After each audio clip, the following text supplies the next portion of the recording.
number 12 CR 1522. The record should reflect that Mr. Holmes is present with his attorneys, Ms. Brady, Ms. Higgs, and Ms. Nelson. And the people are represented by Mr. Orman, Ms. Pearson, Ms. Tish McGuire, and Mr. Edson, and someone else that has not entered yet as far as I can remember. No, my name is Dan Edwards. I have been sworn as Special Deputy District Attorney on this case on May 14th of 2013, and that should be in the court file. It is in the court file. I just had not met you yet. Good morning. The record should reflect, by the way, that we are outside the presence of the jury. The first thing that I would like to take up is the defense's proposed instruction, jury instruction number 38, because I don't want to forget to do that. We had a bench conference about this on Thursday, right after I read the verdicts. And I, in general, gave the jurors an admonishment that was similar to the one that is contained in proposed instruction number 38, with a couple of exceptions. The last paragraph reads as follows: if any juror has at this time discussed or formed an opinion regarding what penalty should be imposed, or if any juror knows of another juror who has done so, please notify the bailiff. And then the penultimate paragraph reads as follows: you are reminded that regardless of your verdict at the first trial, no juror is ever required to sentence a defendant to death. That penultimate paragraph, I ended up not reading it because I determined that we should have this discussion first, and then that once I give the jury the introductory remarks at the beginning of the sentencing hearing, that I would include something along the lines of the penultimate paragraph in those comments. And so that's why I did not give the jury that particular admonishment or that particular advisement. In terms of the last paragraph, I indicated at the bench that I didn't want to make any decisions without thinking about it and without first hearing from the people as to whether they thought this was appropriate or not. So who wants to address the court with respect to that last paragraph in proposed instruction number 38, or its defendant's proposed jury instruction number 38? I will, Your Honor. I don't see a need for it. I mean, it's not like we do that regarding the issue of whether they formed an opinion about guilt in the prior phase of this trial. The court admonished them always, don't form any opinions about the case until you go back in the jury room. And I think that it just, the same type of you're not allowed to form an opinion until you start deliberating. But to sort of ask them, well, think about whether you've even given it a moment's thought, I don't think it's appropriate. I don't think it's necessary. And I think actually what this would end up doing is getting them to think about it even more. So I do object to that. Anything else from you, Ms. Nelson? No, Your Honor. I don't think it's appropriate, and I don't think it's required. There's no reason for me to give it. I trust that the jurors are following all my admonishments, and I don't have any reason to believe that there is a concern at this time with respect to this particular issue, and so I won't give that last paragraph. And I already decided with respect to the penultimate paragraph that I will say something along the lines of what's in the penultimate paragraph during the introductory instructions that I give the jury on Wednesday. All right, that takes care of that proposed instruction. Yeah. I'm sorry to interrupt. Before we proceed, our real time isn't working. I was wondering if I could ask the court reporter quickly to help us get it set up. Sure. Be helpful to Is the have. people's real time working? Yes, it is. All right, so it must be just yours. It just wasn't turned on, but Oh. I'm not sure how to get it up. All right. I'll stop talking so you can do that. Thank you. It just shut itself off.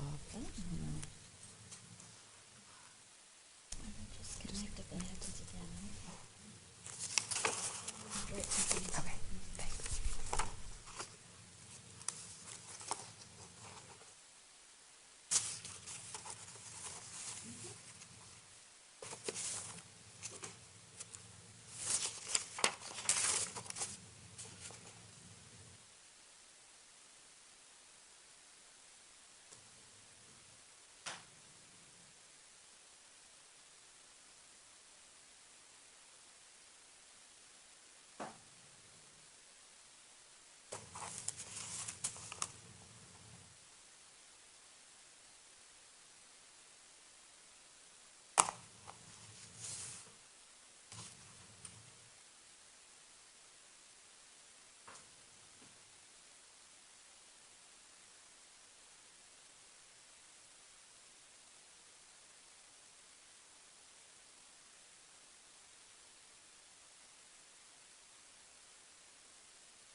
Is it working this morning?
Okay.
Is it working now?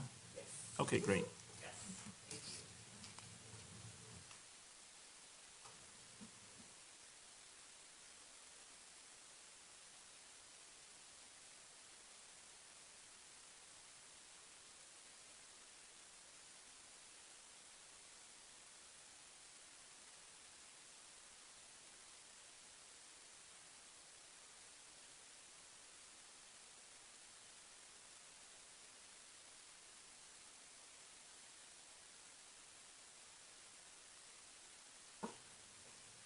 And Your Honor, Yes, just on defense instruction 38, yes. I neglected to include that in the instructions that we filed with the clerk on Friday, so I'm just going to submit a copy of that to, under the cover of a pleading, just to make sure that the record's complete. That's fine.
Okay, let's start, or let's go on next to the Phase 1 final instructions that I drafted and shared with the parties late on Saturday. I think my staff emailed the parties pretty late on Saturday a draft of those instructions.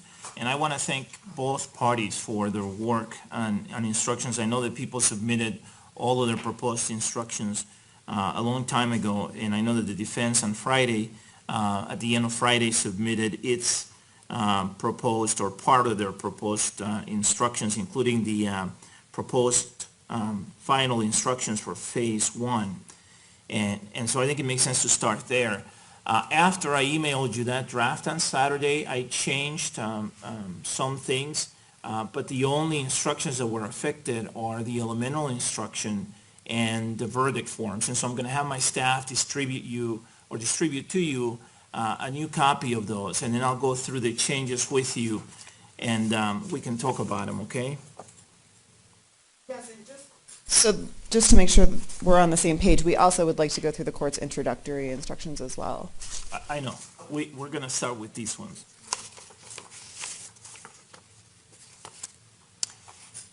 All right, the record should reflect that my staff has distributed a copy of the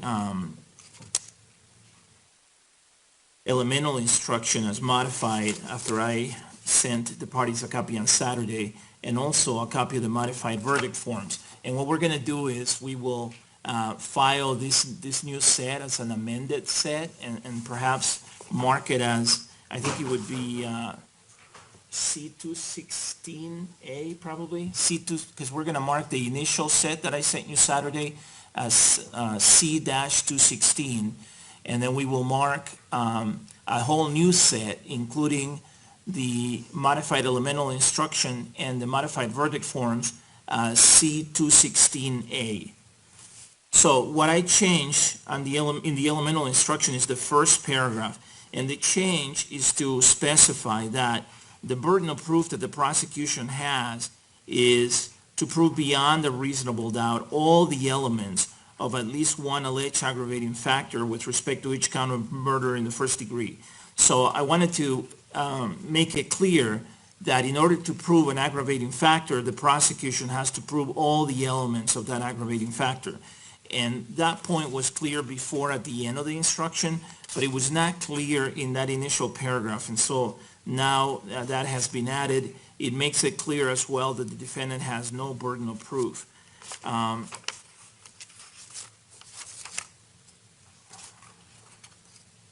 The other thing that changed is in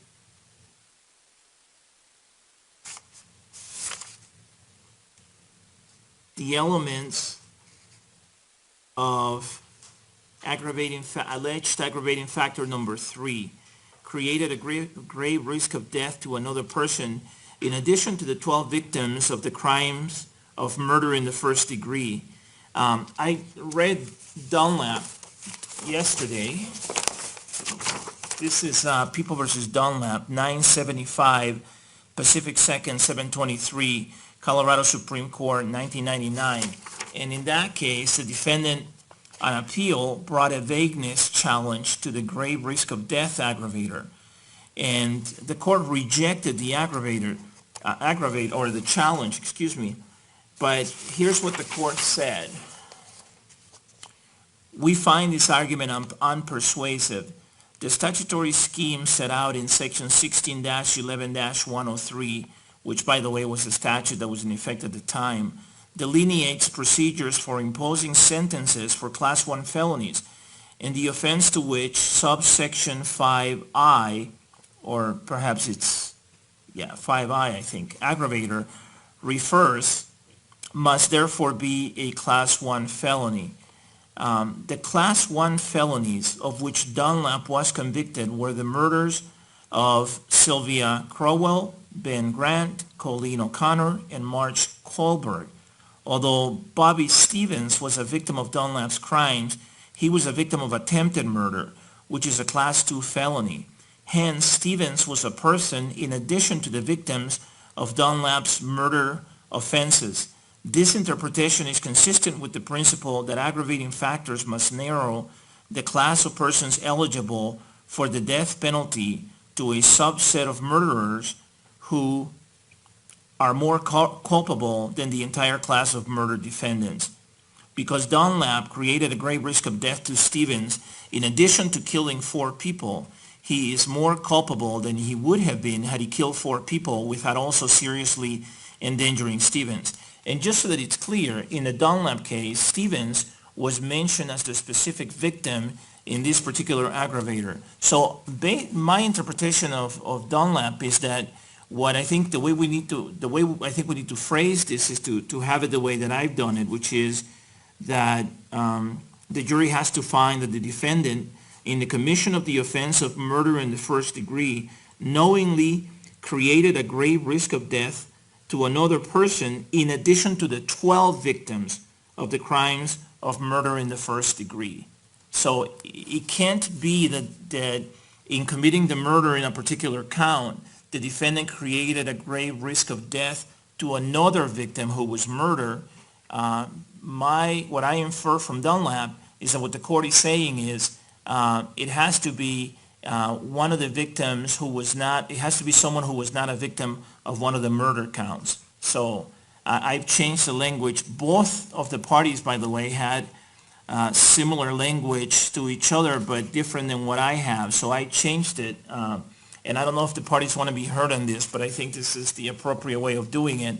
And so I'm disagreeing with what both parties had tendered. Do the people have a position on this particular point? We have no objection to the way the court has it drafted in this, Your Honor. Does the defense have a position on this particular point? We would like a little time to think about it, Your Honor. Okay, think about it and let me know, but I think this is the right way of doing it.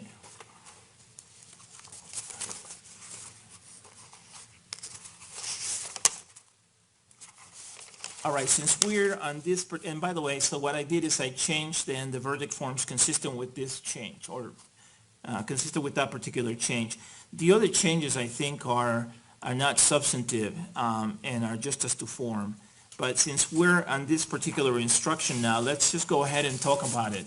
So do the people have any objection to the draft elemental instruction? Mr. Orman. Not, Your Honor.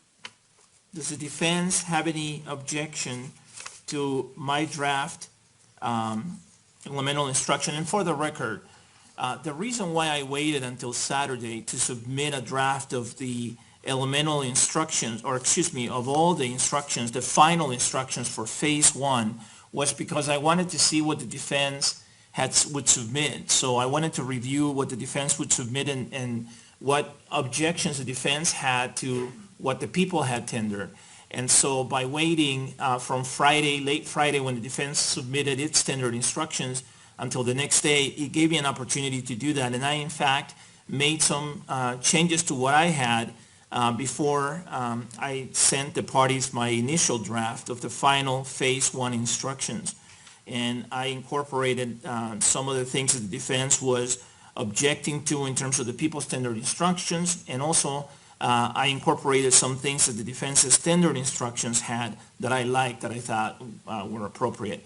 And you'll see that in terms of the introductory instructions, not the final phase 1 instructions, but the introductory sentencing hearing instructions, which I sent to the parties on Friday, I sent those before I had a chance to review the defense's position on introductory instructions, because I wanted the parties to have an opportunity to review at least my draft of the introductory instructions.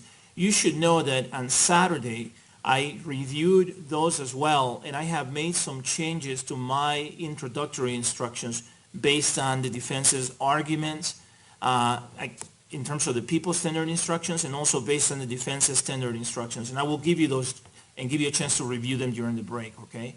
What I did is that I put in bold font all the changes so that you can quickly see them.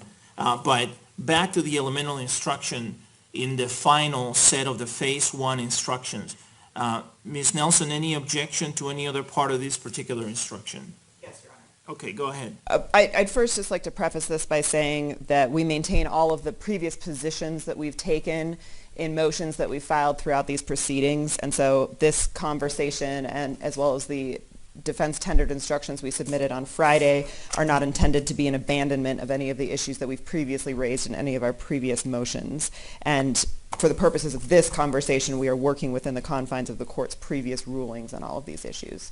So I just wanted to start out with that preface. Well, you're not waiving anything at all, but if there's anything about these instructions that you object to, then I want you to let me know. Oh, I will. Because I may not have in mind a specific argument that you made before that I ruled on. So if there's something that you think I need to change or something that you think I need to add, then I'll leave it to you to point that out to me, okay? Please. Yes, Your Honor. All Of right, course. you may proceed.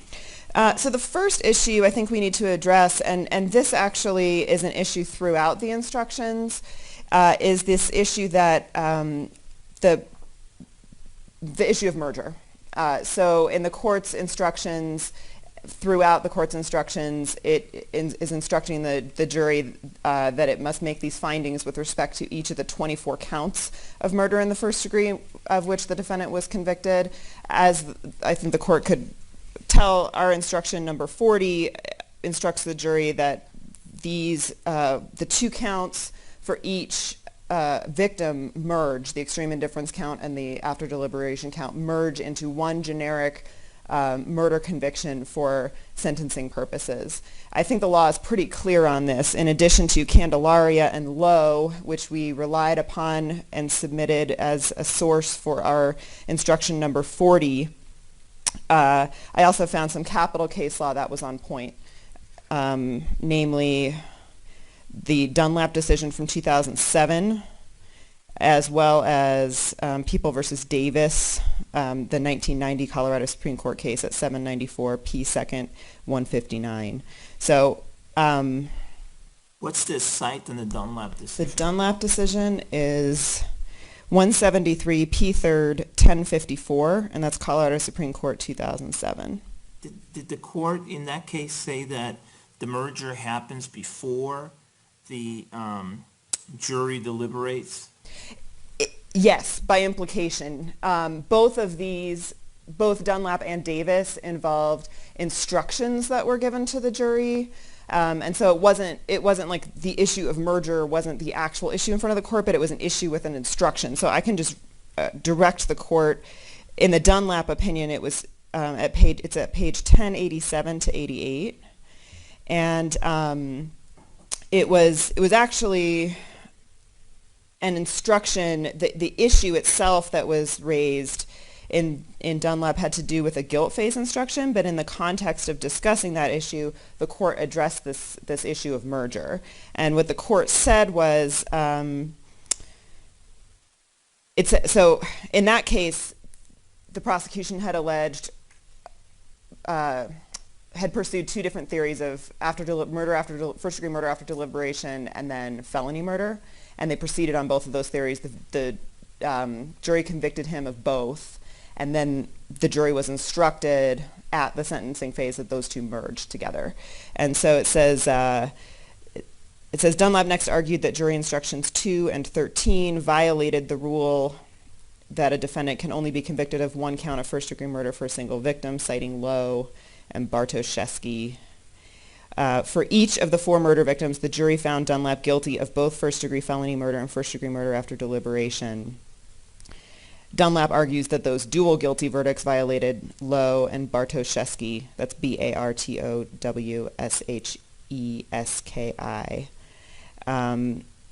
and the Colorado Supreme Court disagreed with that, and that's not what we're arguing here. Of course, we're arguing that now that they have found him guilty of both, that those 2 counts merge. So in the next paragraph, the Colorado Supreme Court said, Dunlap is correct that he cannot be convicted and sentenced to both first-degree murder after deliberation and felony murder for the death of a single victim. In this case, however, the trial judge entered only 1 conviction for each murder victim, first-degree murder after deliberation, and therefore complied with Lowe. Because only convictions for first-degree murder after deliberation were entered, the trial court did not err in all, and then it goes on to discuss some other convictions, first-degree burglary and aggravated robbery. And it says the jury was instructed at the penalty phase that the first-degree murder after deliberation and first-degree felony murder verdicts merged into a single conviction for each victim, and that they were only to sentence Dunlap on the first-degree murder after deliberation convictions. So I think that makes it pretty clear. Now, of course, Dunlap, the trial itself, this opinion is from 2007, but Dunlap's trial, I think, was in the mid-90s, before Candelaria was decided in 2006. And so after Candelaria, I know that the Dunlap opinion, so the Colorado Supreme Court was reviewing what happened at the trial in the context of what the law was at the time. And at the time, I think Lowe was probably the most current case that addressed this issue at the time of Dunlap's actual trial. But I think that may be why the court instructed the jury in that case that when they merged, it merged into after deliberation, the conviction for after deliberation. But I think here and after now that Candelaria is obviously the most recent case on this issue, I think it just merges into one general conviction. So, and then in People versus Davis, which it's at the pin site is 196, so it's 794 p second 159, and then the pin site is 196. The jury also got an instruction on merger. If I can find that, just a moment.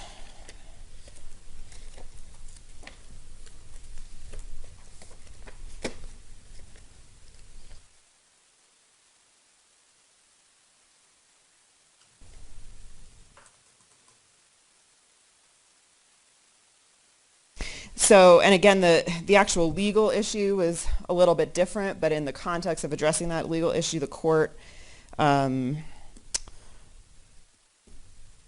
discussed and addressed the propriety of this instruction that the jury received at the penalty phase of that trial, which was, you are instructed that for the purposes of sentencing, count 1, first degree murder in the first degree after deliberation, and count 2, murder in the first degree felony murder, merge. And the defendant would receive a life sentence on these counts, on these 2 counts. And the issue in Davis was whether it was appropriate for the court to tell the jury that, absent any findings that they made, the defendant would receive a life sentence. But it clearly, they were instructed that it merges, and the court saw no problem with that. So that's the authority, the specific capital, in addition to Candelaria and Lowe, that's the specific capital authority that we would rely upon. And I can just tell the court, we see a number of constitutional problems if the jury is allowed to deliberate and make findings with respect to 24 counts of first-degree murder instead of 12. We think that would violate Mr. Holmes' rights to due process and a fair and reliable sentencing proceeding.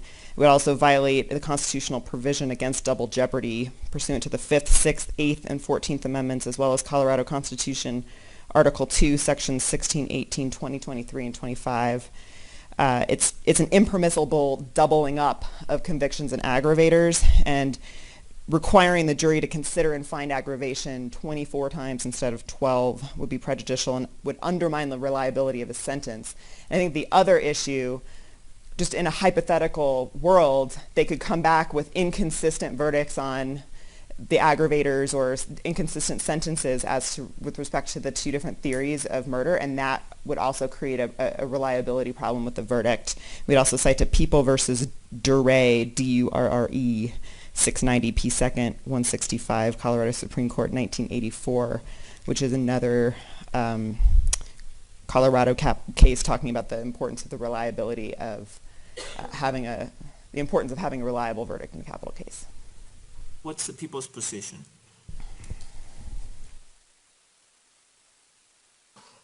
Well, Your Honor, here's what I see. I think that counsel is obviously correct that when you have 2 different legal theories charged in 2 different counts of first-degree murder, and a person is convicted of more than 1 count for a single victim, at the end of the day, when the defendant is actually sentenced, when conviction is actually entered, they merge. But what we're talking about here is not the defendant actually being sentenced or conviction actually being entered. We're talking about a sentencing hearing where the jury makes specific findings. But I think that that term sentenced, as used in these opinions, is referring to the ultimate action that you would take as the judge to impose sentence based on the jury's verdict and enter convictions based on the jury's verdict. And, frankly, Your Honor, whether the jury makes a finding 24 times or 12 times makes no great difference to me in the sentencing phase as far as the job they do. The concern that I have is, let's say that the defendant somehow argues down the line that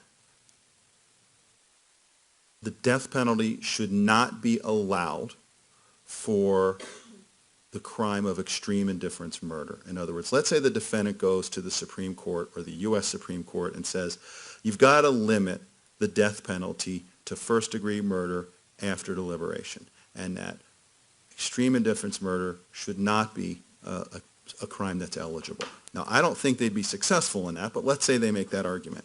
And let's say that a court in the future says, no, you're right, it only should be for after deliberation. Then what I would see happening is the defense arguing, well, we don't know which they were doing because you all merged it into one, and now he's being sentenced for something he shouldn't get the death penalty for. So I don't see any legal problem created with them making an individualized decision for each count that's charged. They will ultimately merge in the end, obviously, but I think at this point they should make that individual decision. Now, counsel is correct that there could be some inconsistencies. Let's say the jury finds aggravation on one aggravator for one count and not on another, or different ones. But I don't really see that as a very reasonable proposition in this case based on the evidence that we have. So I think that the way the court has drafted these instructions is legally correct, and I would ask that the court's instructions, as they are written, be the ones that go to the jury.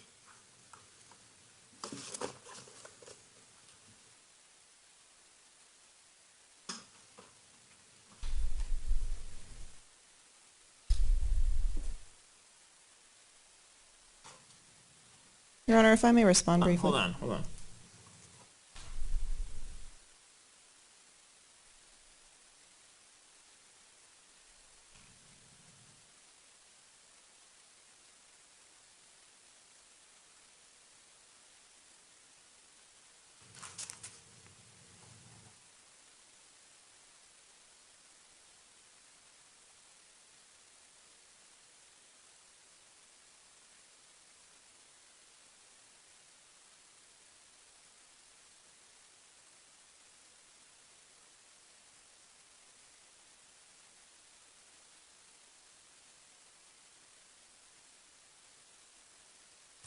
Mr. Orman, let me ask you a question.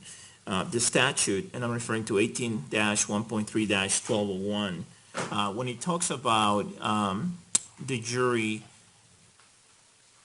not being able to, or not making certain determinations, it says that the court shall then enter a sentence of life imprisonment without the possibility of parole. It's not as clear in the event that the jury returns a verdict of death, although there is a subsection that says that in the event the jury's verdict is a sentence to death, such verdict shall be binding on the court, which implies that the court then formally enters the sentence that the jury has decided upon. Is that your position, that in the end it's the court that formally enters whatever sentence the jury decides upon? That is my position, Your Honor, and obviously the court can't disregard the verdict of the jury, but the court is the one that enters the sentence. The court is the one that will sign orders, minimuses, and so forth that go to the Department of Corrections. That's when sentence is entered, I think. So, yes.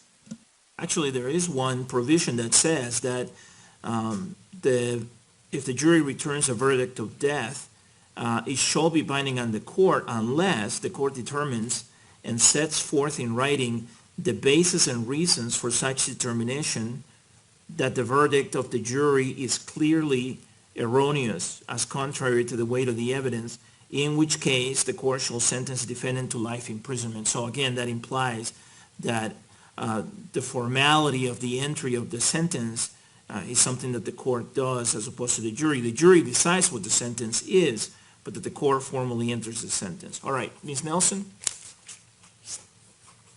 Yes, Your Honor, just briefly to respond. On the first issue, I think even in a non-capital case, in any case, you merge the convictions and then you impose the sentence. You don't decide the sentences and then merge those two sentences. It's clear that the merger happens first, whether it's the court or the jury. This is what we are deciding. It is the sentence, and I think the court is right that it is binding on the court, and it's a jury finding. And so what we're doing here at this penalty phase proceeding is that the jury is tasked with determining sentence. And so that has to be legally, they have to be making the determinations based on the convictions that he will be sentenced to. Otherwise, what we have is the jury imposing sentences that then get merged, and that's not the way that the law works. With respect to Mr. Orman's concern about, someday maybe the death penalty will be found unconstitutional with respect to extreme indifference murder, I don't know if it's in Lowe or Candelaria or another one of the many, many cases that has addressed this issue with respect to non-capital counts in Colorado, but I know that I have seen case law that discusses this exact concern. And, because the same could be true in a non-capital case. They might, sometime in the future, extreme indifference murder could be found to be unconstitutionally vague by the Colorado Supreme Court. And what the case law says is that in that event, because the jury has made these two separate findings when they deliberated, then the extreme indifference murder would, drop away, and you would be left with the after deliberation verdict. So I don't think that's a valid reason for proceeding on all 24 counts. All right. I think we all agree that merger applies before sentencing is imposed. The sentences are imposed. And the question is the jury imposing the sentences, or if the jury rendering a verdict as to what the sentence should be, and then the court imposes the sentences that the jury decides upon. And my reading of the statute is that it's the latter, not the former. And so I think the merger would occur before the court imposes the sentences decided upon by the jury, and before the court then enters the sentences, and before the court drafts the minimus and signs the minimus that will reflect the sentences. And so I think that that's the point where the merger should occur. Frankly, I don't see what prejudice there is to doing it this way as opposed to the other way. In the end, it's the same end result. I think what the law worries about is that the defendant cannot end up with two sentences or two punishments for one conviction, or two convictions for one crime. And that's going to be avoided regardless of whether we do it the way Ms. Nelson is asking us to do it, or whether we do it the way Mr. Orman is asking me to do it. So for now anyway, I'll stick with the way I have it. I'll look further into the case law, but I wasn't able to find anything on point, and I don't think there is anything on point where the merger issue came up in a capital case and this issue was disputed. And so for now, I'm going to stick with the way I'm doing it, but if I change my mind, I'll let you know. Before we go on with this particular instruction, let me just make a record of a couple of things that I should have made a record of.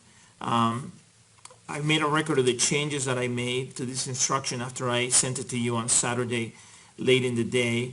I should make a record that I borrowed from Ms. Nelson's standard instruction in terms of the especially heinous, cruel, or depraved aggravator.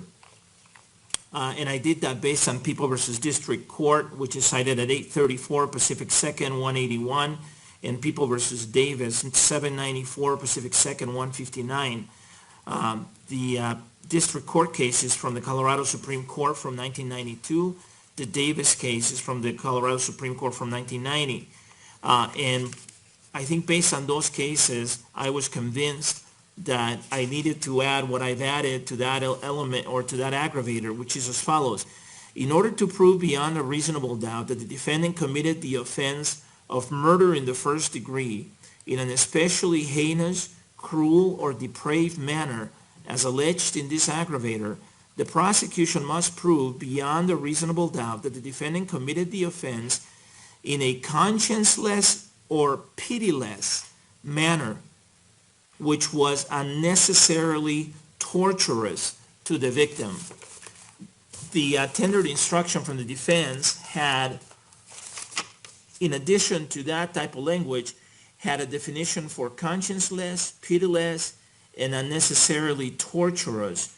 But I don't know where those definitions come from, and I looked at the other authority that Ms. Nelson cited, which is Colorado Revised Statute Section 16-8-107, 1B and 1.5B, and as far as I can tell, that's not an authority that has anything to do with this point. So I'm not sure if that was a typo on her part, but those statutory subsections have nothing to do with this issue. So the case law talks about conscienceless and pitiless and unnecessarily torturous, but I don't believe that the cases say that in addition to instructing the jury, as I am intending to instruct the jury now based on the modified elemental instruction, that I also need to give the definition of conscienceless, pitiless, and unnecessarily torturous. So do the people have a position with respect to this particular change?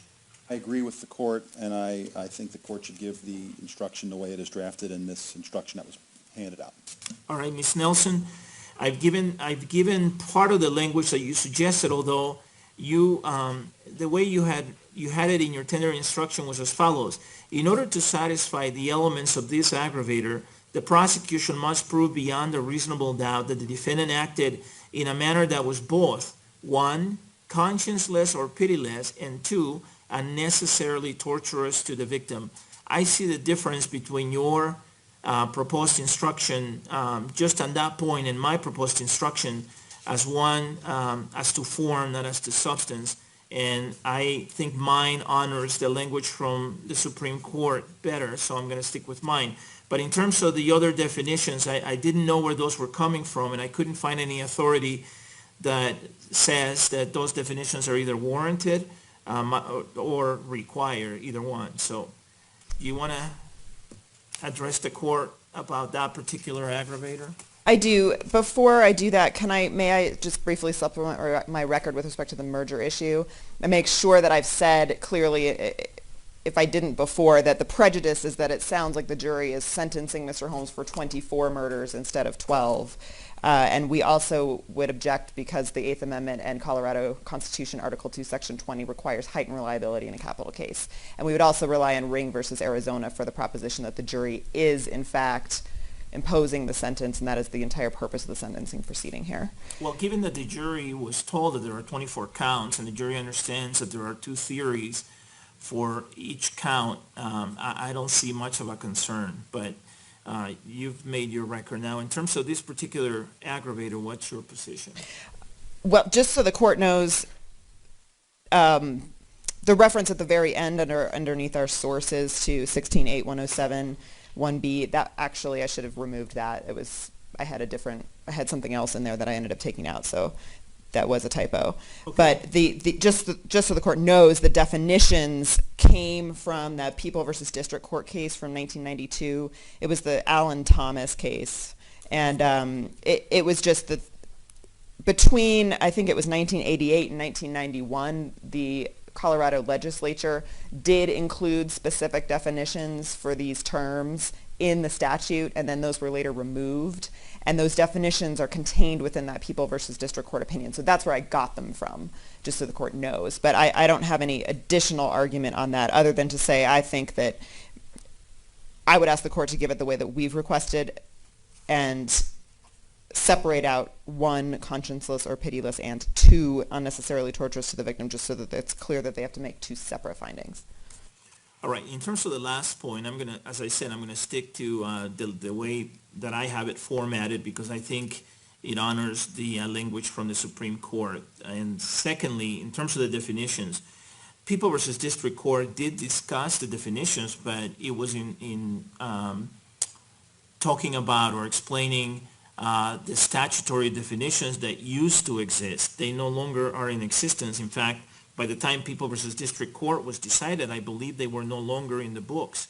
And the court wasn't saying, look, we think these terms need to be defined as well, even though the legislature has now done away with the definitions. So just because the court included the definitions that used to be statutory definitions doesn't mean that the jury should be instructed on them. The court was simply explaining the history of the aggravator. And so for those reasons, I think the instruction should not include those particular definitions. The next one I have is, the record that I want to make is in terms of lying in wait and ambush, that aggravator. I looked it up to see whether a definition was appropriate or necessary, and People versus Dunlap, 975 Pacific 2nd, 723, Colorado Supreme Court, 1999, resolved that issue and said no.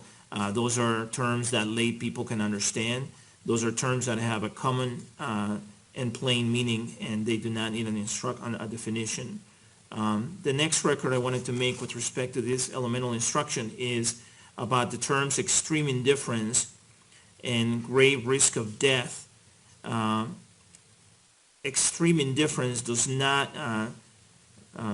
need a definition. That's under People versus Esparza-Treto, T-R-E-T-O. Esparza is E-S-P-A-R-Z-A, 282 Pacific 3rd, 471. That's a Colorado Court of Appeals case from 2011. And grave risk of death, Dunlap addressed, and we talked about that one already.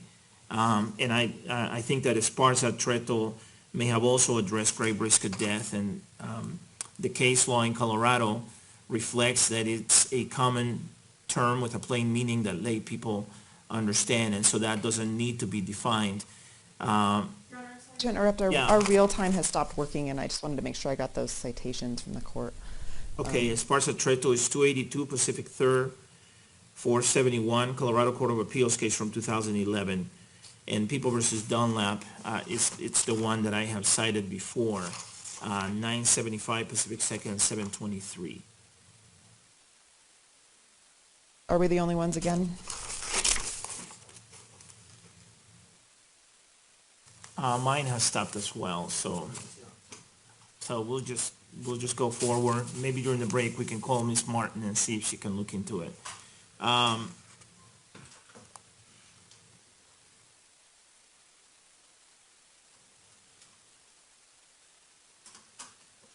Cases, Your Honor, were with respect to the issue of not defining extreme indifference, is that right?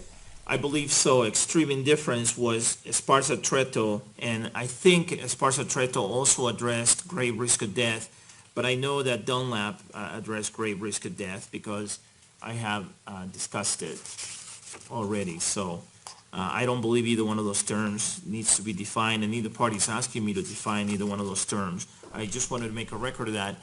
And the other one was universal malice. And we talked about universal malice during the guilt phase instructions. The defense asked me not to define that term. That term is not defined by any statute. It is defined by the case law. I did not provide a definition for the jury because neither side was asking me to do so, and the defense was specifically asking that I not do so. And I'm assuming it's the same position at this time. Is that right, Mr. Orman? Yes, Your Honor. Is that right, Ms. Nelson? Yes, Your Honor. All right, back to the elemental instruction then, or still staying with the elemental instruction, I should say. Ms. Nelson, what else do you want us to talk about with respect to this particular instruction?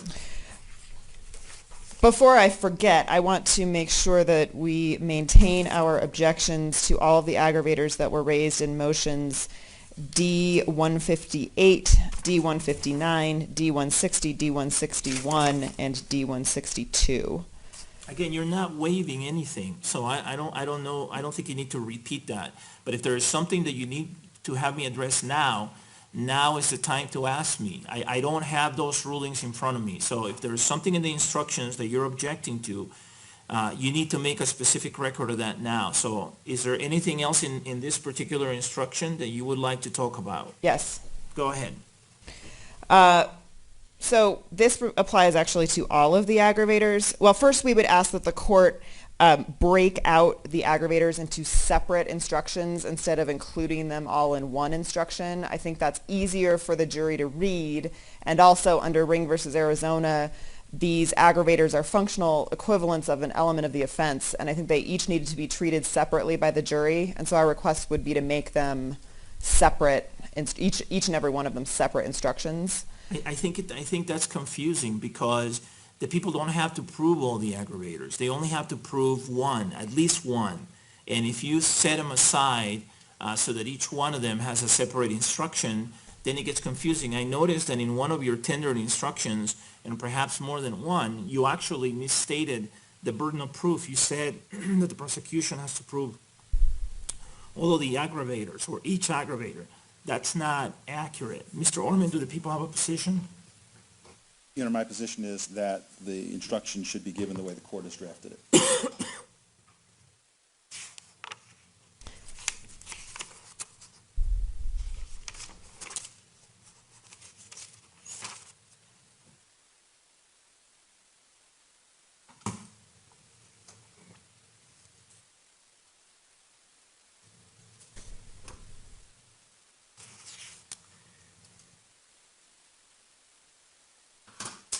Yeah, I like it better the way I have it, Ms. Nelson, so I'm going to stick with my format. What else? We would ask that the court consider including, so I've numbered the court's pages for my own reference, but we would ask that the court consider including the two paragraphs at the very end of the instruction that state, after considering all the evidence, if you decide the prosecution is proven beyond a reasonable doubt, each of the elements of an alleged aggravating factor, et cetera, we would ask that the court include that language after the definition of each aggravator. Yeah, again, I think that's unnecessary. It makes the point at the end. I'm saying it at the beginning of the instruction. I'm saying it again at the end of the instruction.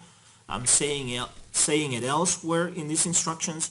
I mean, it is repeated multiple times that the burden of proof on the people is to prove beyond a reasonable doubt at least one of the aggravators the people have alleged. And that in order to prove an aggravator, the people have to prove all of the elements of the aggravator beyond a reasonable doubt. So that is very clear from these instructions, and I don't think that's necessary. What else?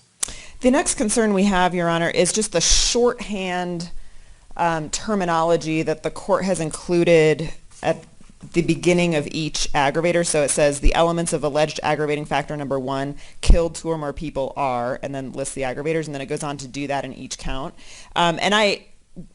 We actually included some shorthand in our verdict form as well, but after thinking about it a little bit over the weekend, we've concluded it's problematic and it's also not necessary. So the shorthand for some of these, like killed 2 or more people, well, there's a mental state that goes along with that that's not included in the shorthand. And the same thing for the killing of a child under 12.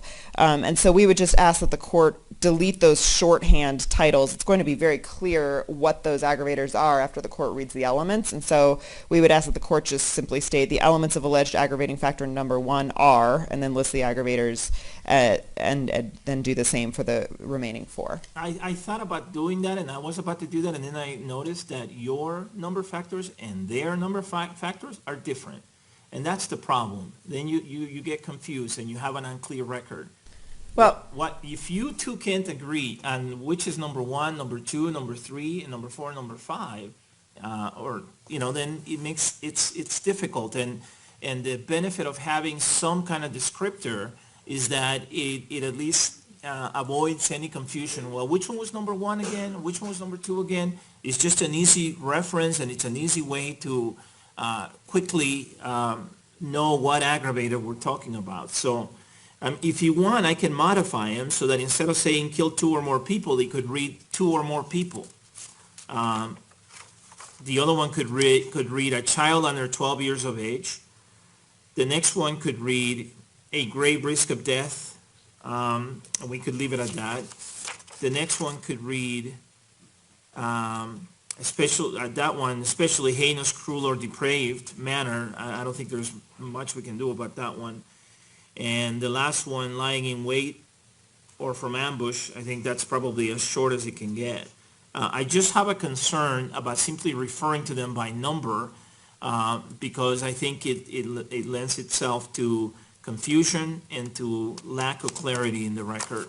So if you have other suggestions, I'm open to them. I just don't want to refer to them simply by number.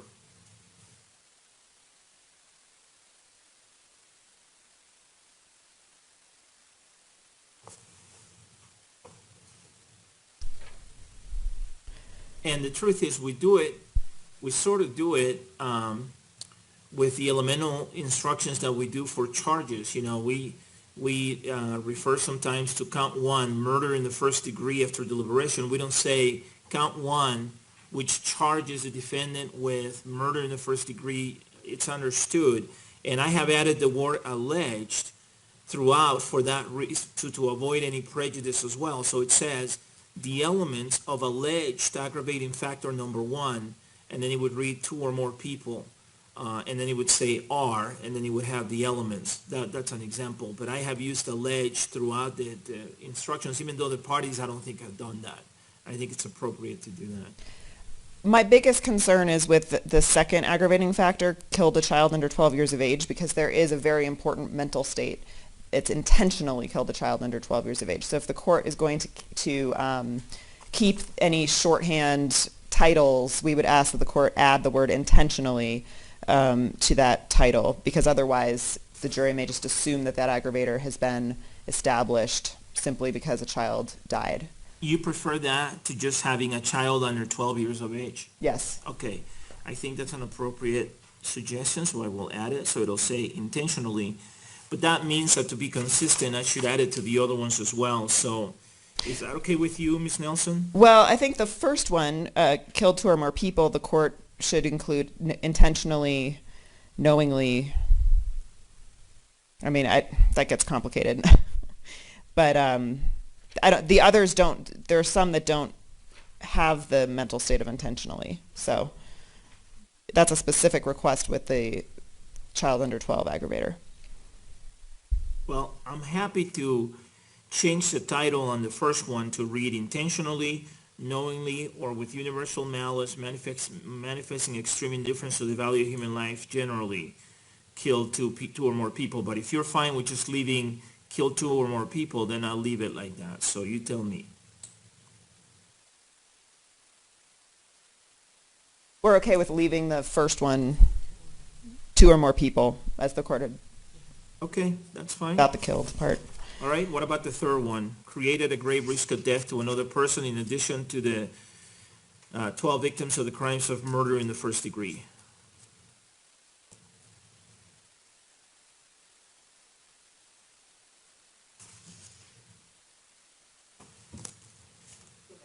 Your Honor. Yes.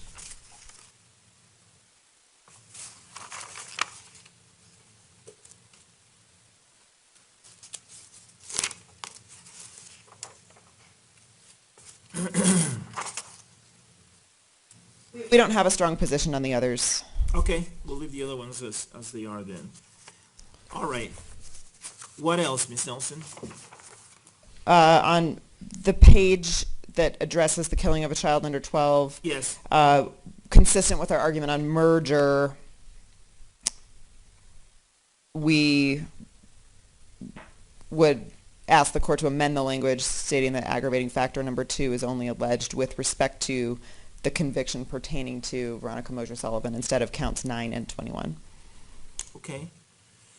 I'll stand by my ruling for now, and if I do additional research and find that I should change it, I will. But given my ruling on the issue of merger, we'll keep it the way it is. And then finally,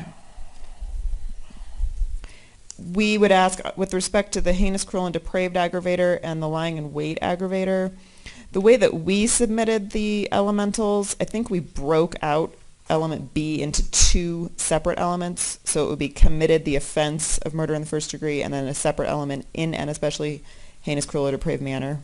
And then same thing for the lying in wait aggravator. We separated out the lying in wait part from committed the offense. I noticed that, but in this case, the jury has already found that he committed the offense of murder in the first degree with respect to this count. So I didn't see the point in breaking that out. I think what is different, or what's new from the prior proceedings, is that they have to find that it was in a especially heinous, cruel, or depraved manner. And I thought that it made sense to keep it all in one. I thought that it was clearer that way, and I thought that it was easier to follow and understand that way. Do the people have a position on this? Not really, Your Honor. I prefer the way Your Honor has done it, and that makes a lot of sense to me.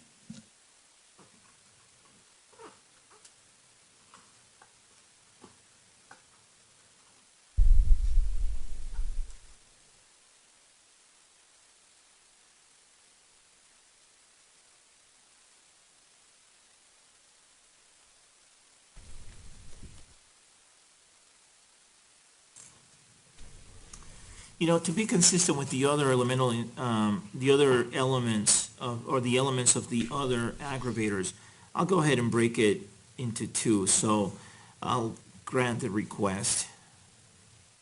I don't really think it makes a difference. I mean, either way, we're saying the same thing, but I think to be consistent, we'll do that. So, Ms. Nelson, that's what you're asking me to do, right? So the elements of alleged aggravating factor number 4, especially heinous, cruel, or depraved manner, would read as follows. A, that the defendant, B, committed the offense of murder in the first degree, C, in an especially heinous, cruel, or depraved manner. And the elements of alleged aggravating at factor number 5, lying in wait or from ambush, would read as follows. A, that the defendant, and that should read that the defendant, so I'll change that. B, committed the offense of murder in the first degree. C, while lying in wait or from ambush. Correct? Yes. Okay, that's how we'll do it. What else? And then just upon reflection, the court's change to the grave risk of death aggravator, we object to the change. We think that the court needs to include the language exactly as the way the prosecution pled it and exactly as it is stated in the statute. So that's our position on that. All right, let me go back to that.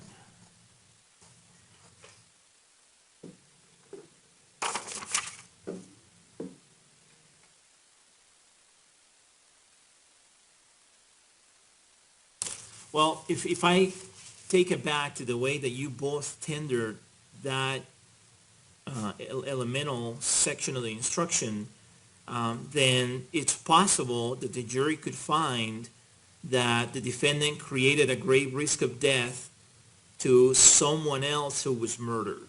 And the Dunlap opinion seems to be saying that it has to be someone who wasn't a victim of a murder. And in Dunlap, there were 4 victims who were killed, and the court specifically indicated that the other victim that this aggravator was referring to was someone who was the victim of an attempted murder, and the court relied on that for finding that the aggravator was not unconstitutionally broad. So that's my concern. So do you read Dunlap differently? For the factual that was the court's interpretation in Dunlap, but I don't read Dunlap to say that that's the way that the instruction has to be given to the jury. Mr. Orman? Well, I can't imagine how the defendant would be prejudiced by the way the court has drafted this. In fact, it limits the possibility of what the jury could find on this. It decreases the universe of possible people that for whom a grave risk of death to another person could be found. So, and in considering the language in Dunlap, I agree with the way the court has it, and I would ask the court to give it the way it is drafted here.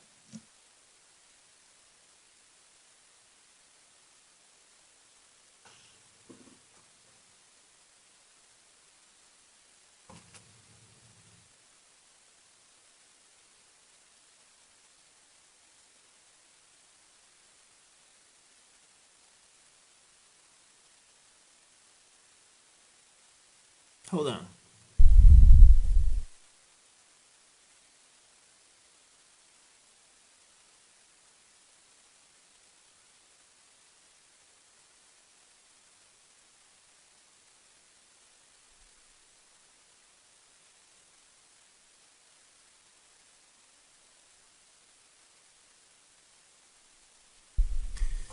You know, the way Dunlap defined the term offense as used in this aggravator is that it refers to a class one felony.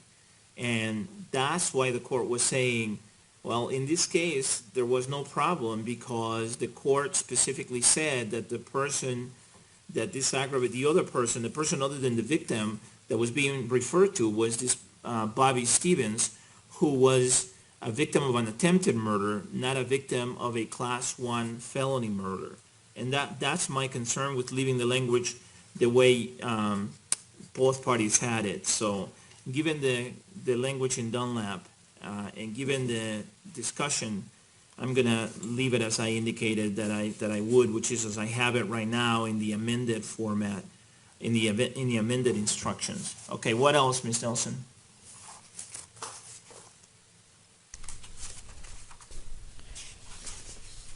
I think that's it with respect to that instruction, Your Honor. All right.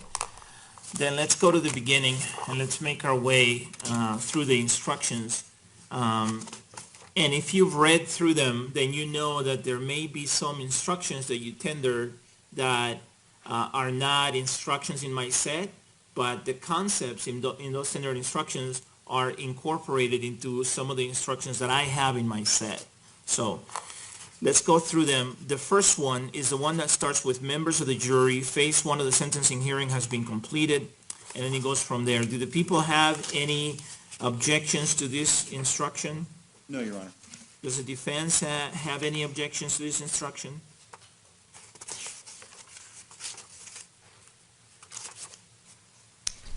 Our only request with respect to that instruction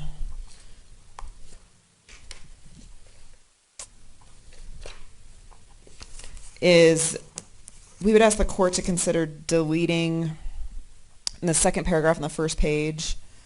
Please do not draw any inferences from my decision to use these terms. The only reason I use these terms is to avoid confusion. As I discussed both proceedings, it would have been just as appropriate for me to refer to the two proceedings as the first trial and the second trial, or the guilt trial and the sentencing trial. Yes. We think it's appropriate for the court to refer to the proceedings as the trial and then the present part of the proceedings as the sentencing hearing. And we don't think that the court needs to draw any more attention to it than that. And we would just ask the court to delete the rest, keep the first sentence and delete the rest of the paragraph. And it, consistent with some previous objections that we've raised to the guilt trial, we don't like drawing the jury's attention to that term, and we don't think it's necessary. So we would just ask that the court delete the rest of that paragraph. I was doing it for your benefit because you both have referred to the first part as the first trial and the second part as the second trial, or the first part as the guilt trial and the second part as the sentencing trial. Remember that we've been talking to these folks, some of them since January, not for the first time they came in for jury selection, and we've used different terms. So if you want me to take it out, I'm happy to take it out. So if you want to just leave the first sentence, that's fine with me. I was doing it for your benefit. I'm also happy to just take out the guilt trial and the sentencing trial if that's what bothers you, although at this point, I mean, I don't know what the concern would be about that. So, but Ms. Nelson, if you're asking me to just leave the first sentence, I'll do that. Thank you, Your Honor. Okay, that's what I'll do. Okay, what else? That instruction.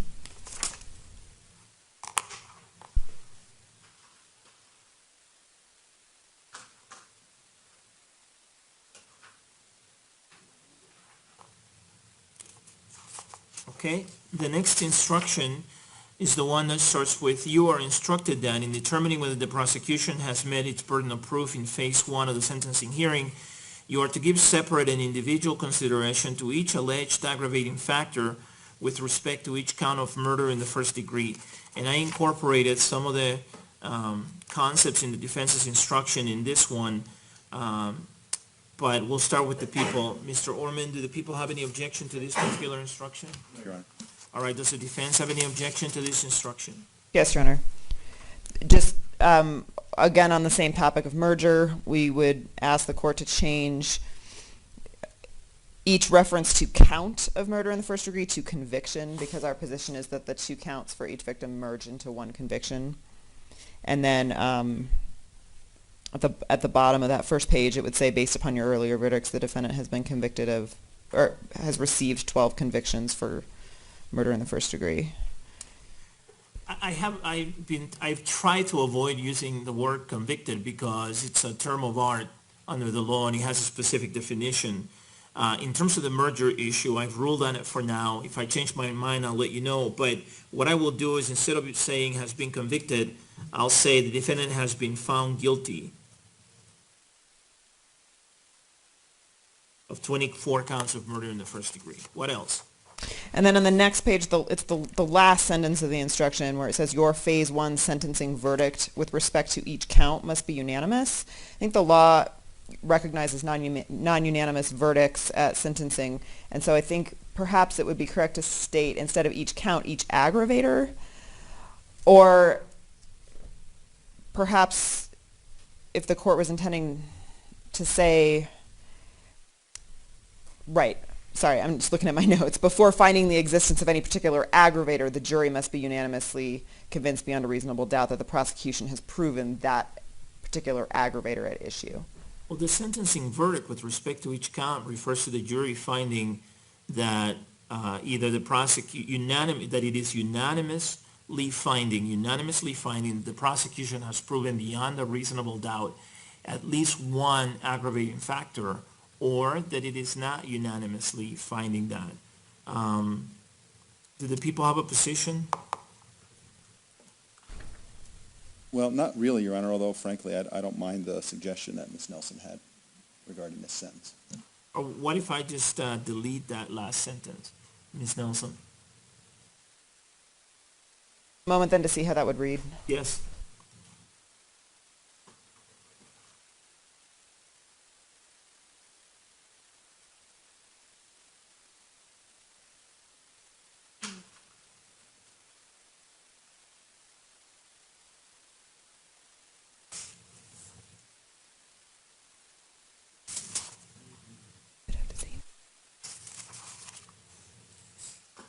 She's thinking about that. I think we do need the word unanimous in there somewhere, and I Okay. don't think we can take that out. All right, so how would you?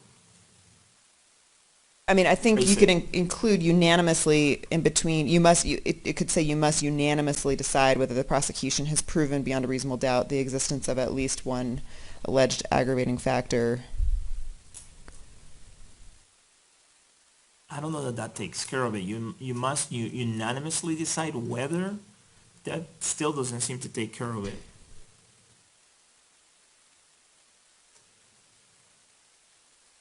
And I would propose adding removing that last sentence and then adding a sentence that says, before finding the existence of any particular aggravator on any particular conviction, the jury must unanimously agree that the prosecution has proven that aggravator beyond a reasonable doubt. Okay, say it slower for me because we don't have Real time? real time, please. Sure. Before finding Right? the existence of any particular aggravator on any particular conviction, or with respect to any particular conviction, the jury must unanimously agree that the prosecution has proven that aggravator beyond a reasonable doubt with respect to that conviction.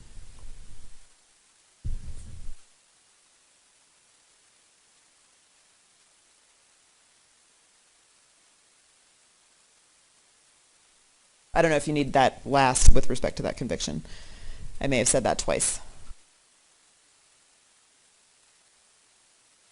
All right.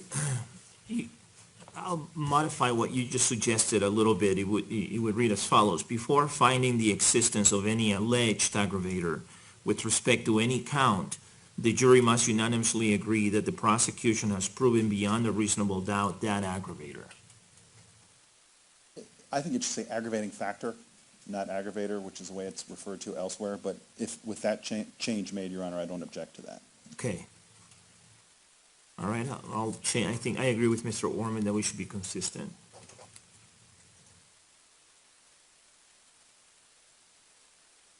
All right, let's go to the next one. The next one is the one that starts with, you shall presume that each aggravating factor alleged by the prosecution with respect to each count of murder in the first degree does not exist unless you unanimously find that the prosecution has proven beyond a reasonable doubt the existence of an alleged aggravating factor with respect to any count. And then it goes from there. Do the people have a position on this one, Mr. Orman? We don't object. All right, Ms. Nelson?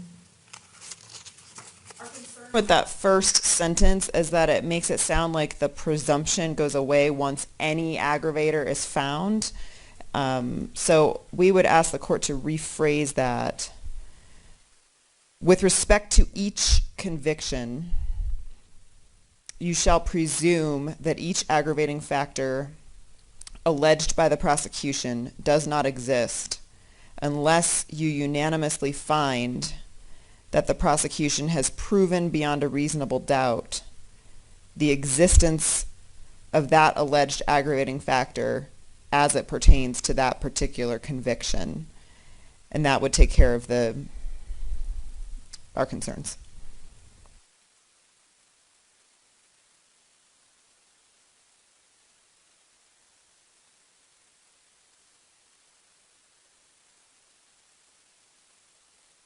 Actually, I don't even think we need as it pertains to that count at the end. I think it takes care of it before.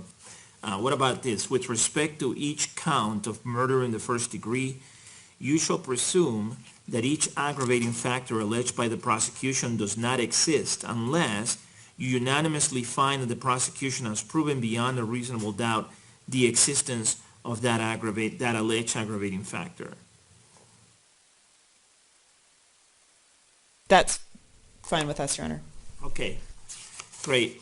Anything else? Again, with the 24 counts, our position is that it should be 12 convictions. Right. What else?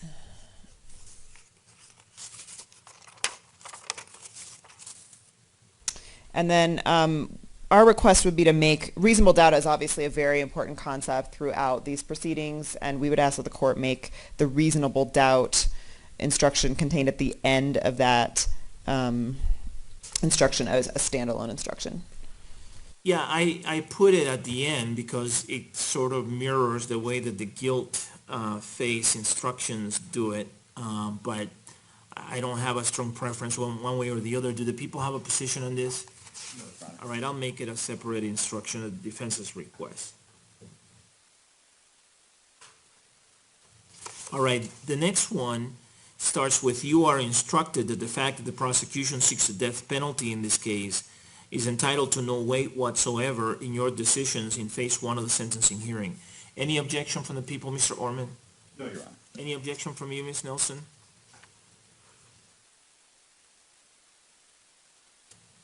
No, Your Honor. The next one starts with, the fact that the prosecution has alleged that aggravating factors exist in this case is not evidence. Any objection to this one, Mr. Orman? No, Your Honor. Any objection to this one, Ms. Nelson? No. The next one starts with, the defendant has asserted his right to be sentenced by a juror. No juror should allow himself or herself to be prejudiced against the defendant in any way because of the defendant's assertion of his constitutional right to sentencing by a jury. My recollection, Ms. Nelson, is that you had opposed the people's standard instruction a little bit. I think in general, what you had said is that you didn't have an objection in general to the people's proposed instruction, but that you prefer yours.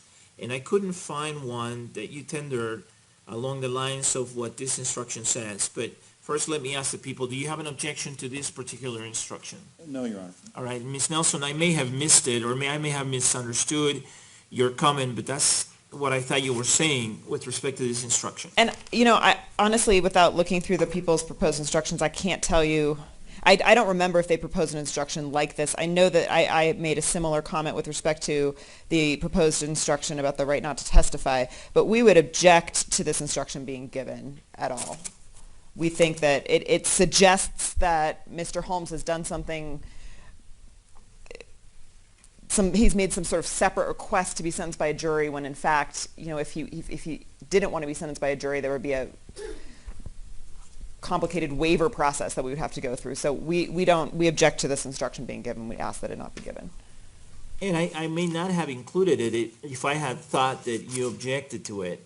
And if I said something inconsistent on Friday when I submitted our comments to the prosecution's instructions, then I apologize. I think that we came to this conclusion after reviewing the court's instructions over the weekend. So. Okay, Mr. Orman. I think it's for the defendant's benefit, this instruction. If they object to it, they don't want it. I don't think the court needs to give it, so. Okay, that's my I decision. agree. I won't give it, but the record should reflect that the reason I'm not giving it is because the defense is specifically asking me that I not give it. All right, the next one I have is, in reaching your phase one sentencing verdicts, you may consider any evidence that was presented during the trial with one exception. You may not consider any evidence that was admitted during the trial solely for your consideration of the issues raised by the defendant's plea of not guilty by reason of insanity.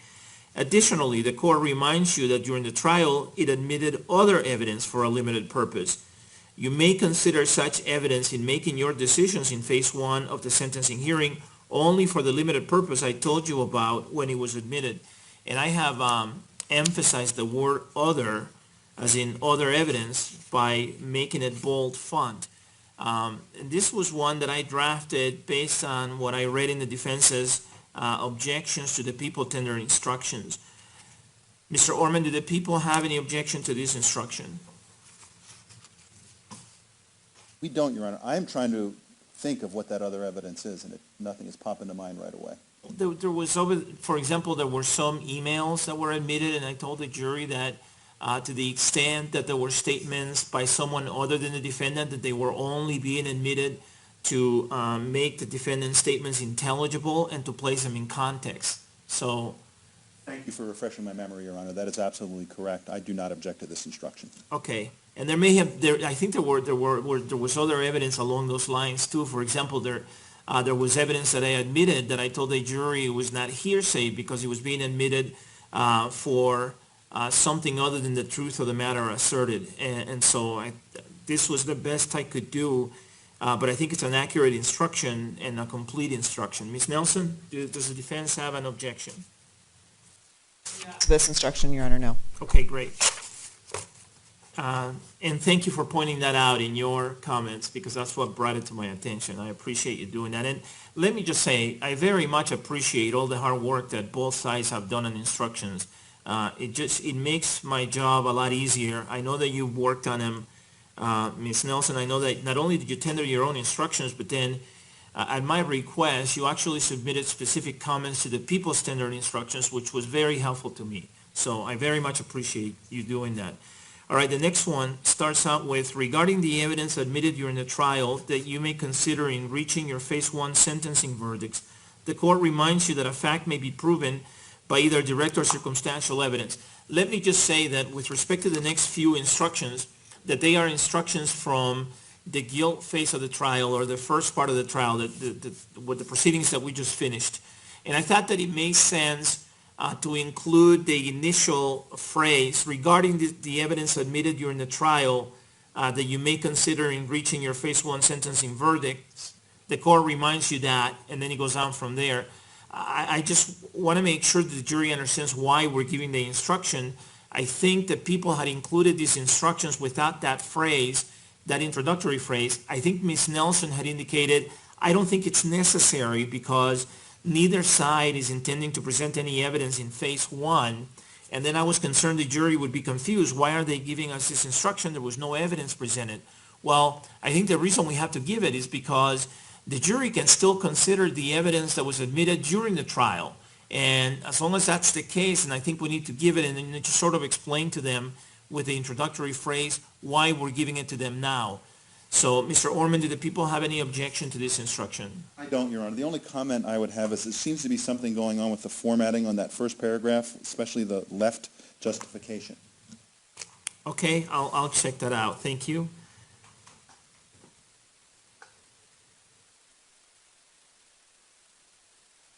I wanted to get this out to you on Saturday, and so I may have screwed up the justification.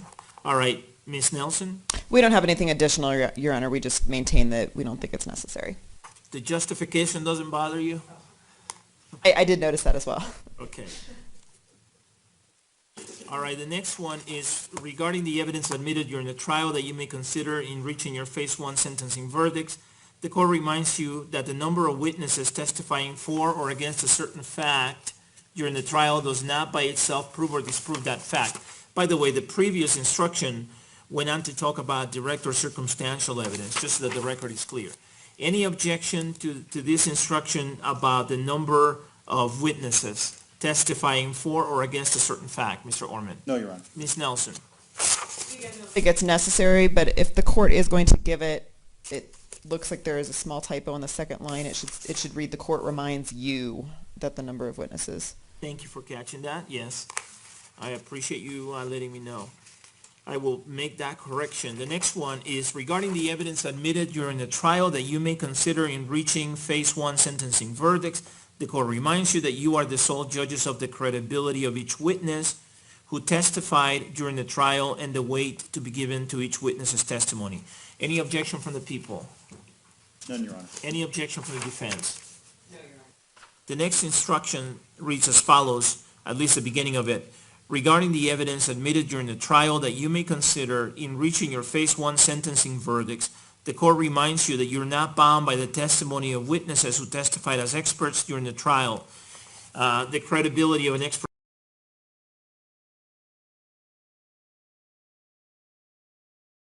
Any objection to this instruction, Ms. Nelson?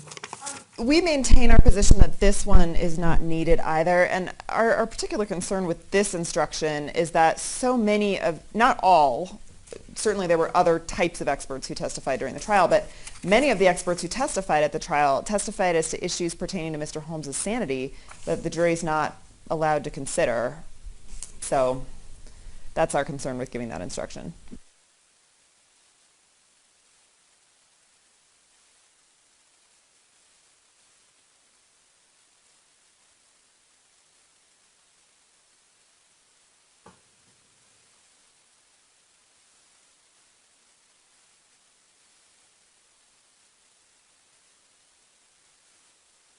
May I respond? Yes.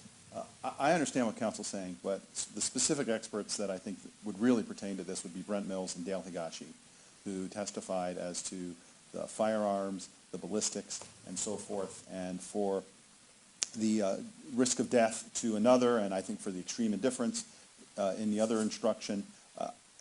That expert testimony applies to what the jury can consider in this phase. So I think that they need to get the instruction on expert witnesses. All right, and I'm giving them the other one that specifically tells them that they are not to consider any evidence that was admitted for the limited purpose of the issues raised by the not guilty by reason of insanity plea. And of course, counsel can remind the jurors about that during their argument.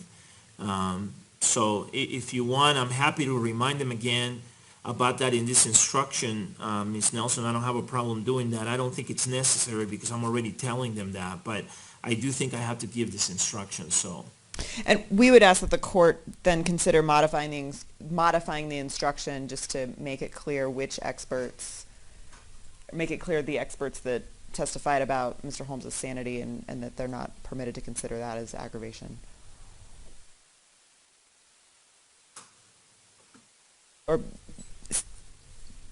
Or perhaps including a line at the beginning saying, to the extent that you are permitted to consider, reminding the jury about the limitations on their consideration of the evidence from the first trial, and then stating something like, to the extent that you may consider testimony of experts from the first trial, you're instructed that the court reminds you that you're not bound by the testimony of witnesses, etc.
How about if I do this, Ms. Nelson? Regarding the evidence admitted during the trial that you may consider in reaching your phase one sentencing verdicts, which does not include evidence admitted solely for your consideration of the issues raised by the plea of not guilty by reason of insanity. And that phrase that I just added with which does not could be in parentheses, and then it would say the court reminds you that you're not bound by the testimony of witnesses who testified as experts during the trial, and it would go on from there. Would that take care of it? Yes, Your Honor. Okay, I'll do that. All right, the next one, this is the one that talks about the defendant's constitutional right not to testify. Frankly, I looked at the people's, I looked at the defense's and instructions, and then I drafted my own. I think I did I think it's even more generous to the defendant, if you will, but if you want me to use yours instead, Ms. Nelson, I'm happy to do it. Do the people have an objection to this one? I don't, Your Honor. It does bring up in mind just the idea that the defendant will need a courteous advisement for phase one. I think a separate one, and probably a separate one for phase two and phase three if we get there, and then there's probably an allocution advisement that needs to be given as well. But I think we can cross that bridge when we get to it. I just thought I would mention it. That brings that to mind. Yes, and I want to talk to you folks about that, because if there's not going to be any evidence presented, and it sounds like neither side is intending to introduce any evidence, then I will have to give the courteous advisement before we bring the jury in on Wednesday. So, and then any allocution advisement, I'll ask the parties to submit something to for the court's review so that I can give that advisement. All right? So, Ms. Nelson, do you have any objection to this instruction? Just a moment, Your Honor. Yes.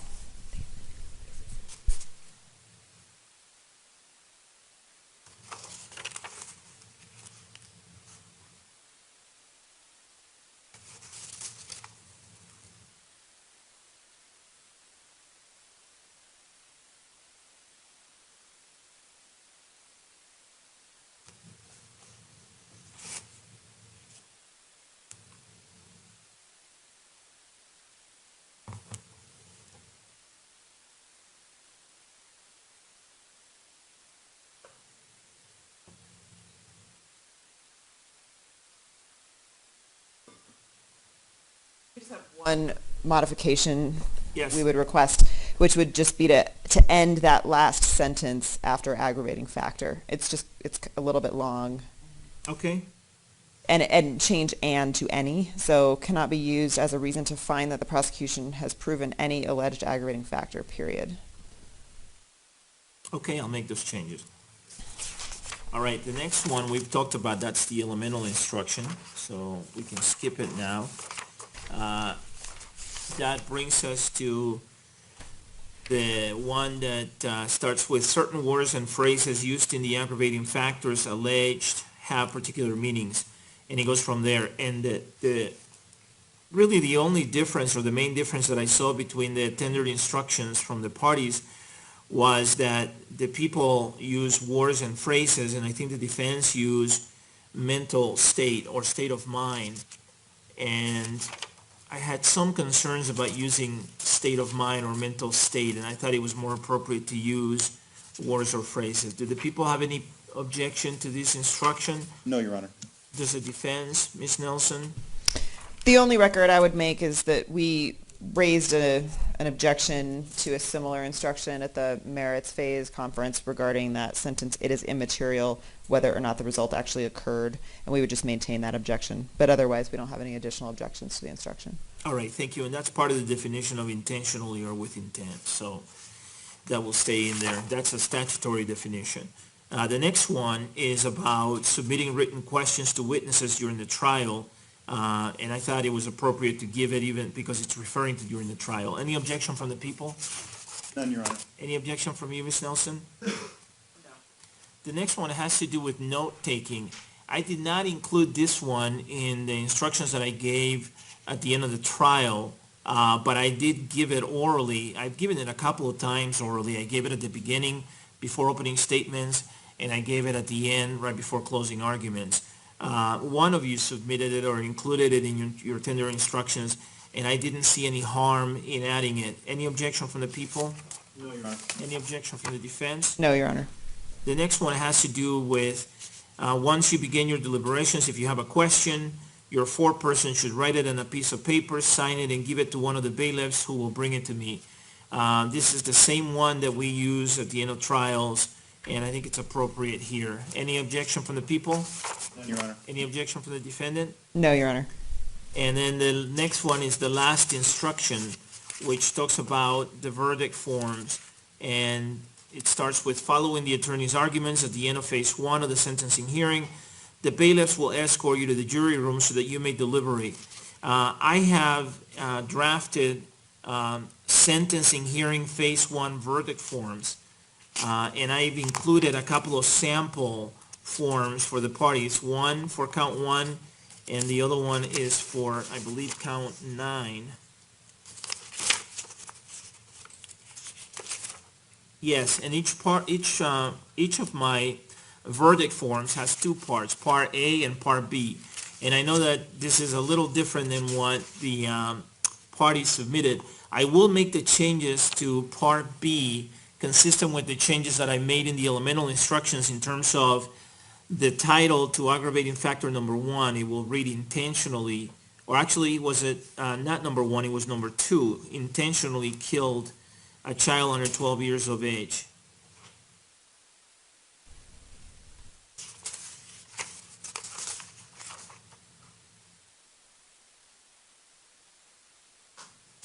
Let me see if there were any other changes that I had to make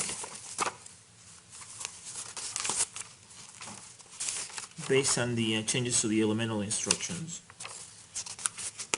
or to the elemental instruction, I should say.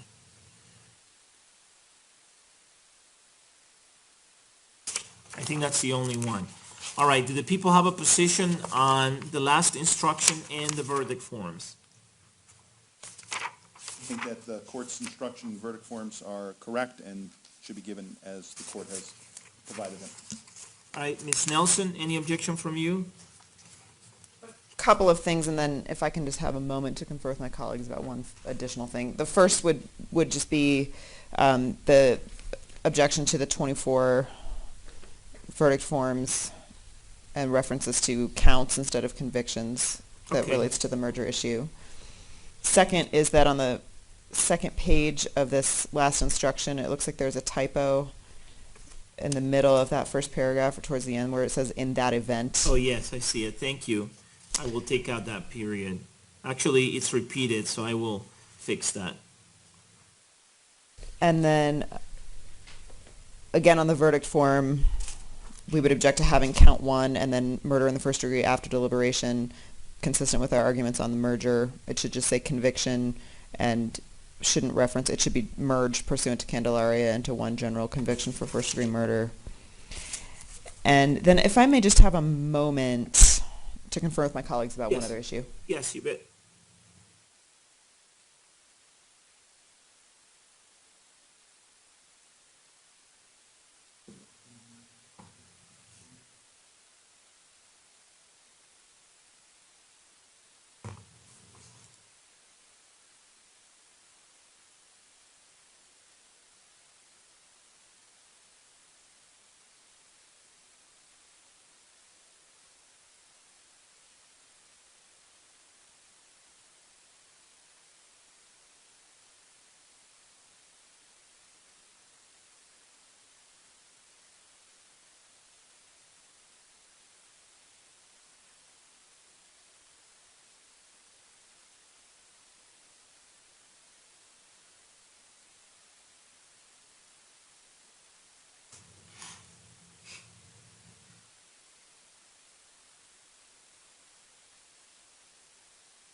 So one other issue, Your Honor, that pertains both to this last instruction as well as to the verdict forms.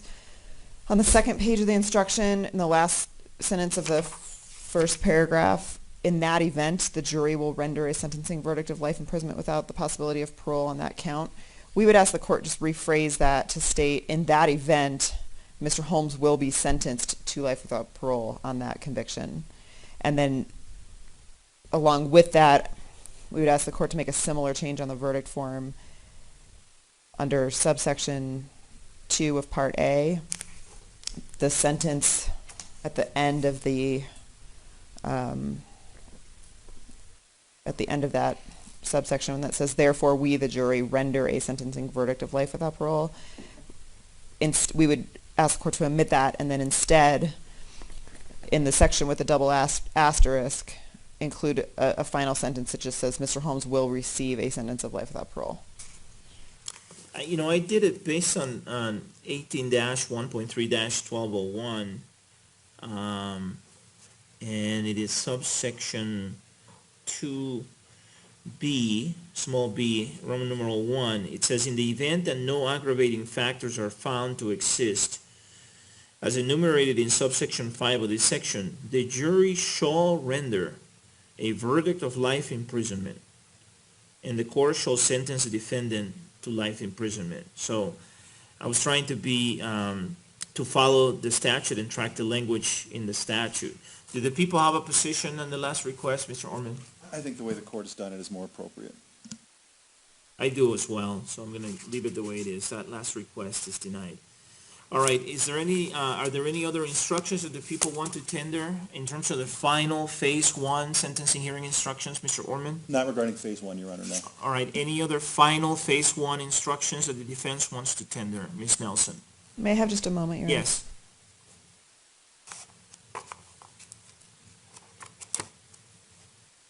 Or anything else that we should talk about. You should not assume that I have rejected something that you thought needed to be included that is not included.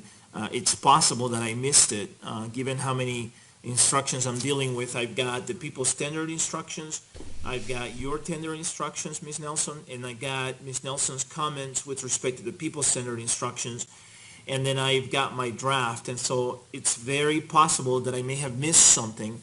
So if there's something that you had included in your tendered instructions that you think I've left out that we should talk about, let me know. I think that will pertain more to the introductory instructions than these. I don't think that we have anything else to add, except, did the court say it is going to amend the verdict form with respect to the shorthand descriptions of the aggravators?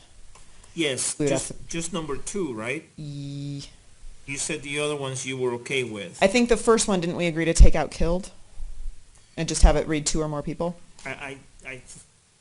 I think that was, okay. if we didn't make that clear, that's our request. Yeah, I may not have understood that. Okay, that is done.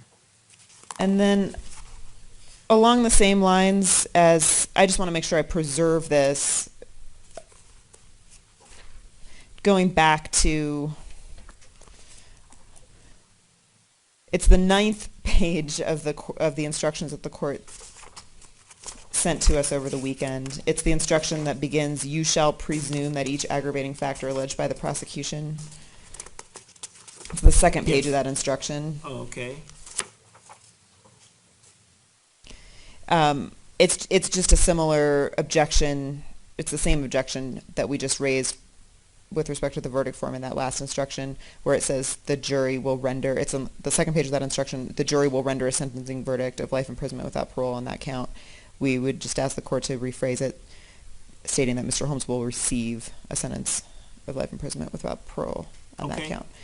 So that was the same objection that was made with respect to the last instruction in the verdict forms, and it's the same ruling. And lastly, I think we made this request with respect to the merits phase instructions, but we would request that he be referred to as Mr. Holmes instead of the defendant, and we make that request pursuant to the 8th Amendment, as well as Colorado Constitution, Article 2, Section 20, and heightened reliability required in capital cases, and the fact that Mr. Holmes is to be treated as a uniquely individual human being under the case law of the United States Supreme Court. well, consistent with the initial instructions, and consistent with the model instructions, I'll refer to him as the defendant. Is there anything else then with respect to the final Phase 1 instructions? I will make the changes that, the record should reflect that both parties were silent when I asked that question.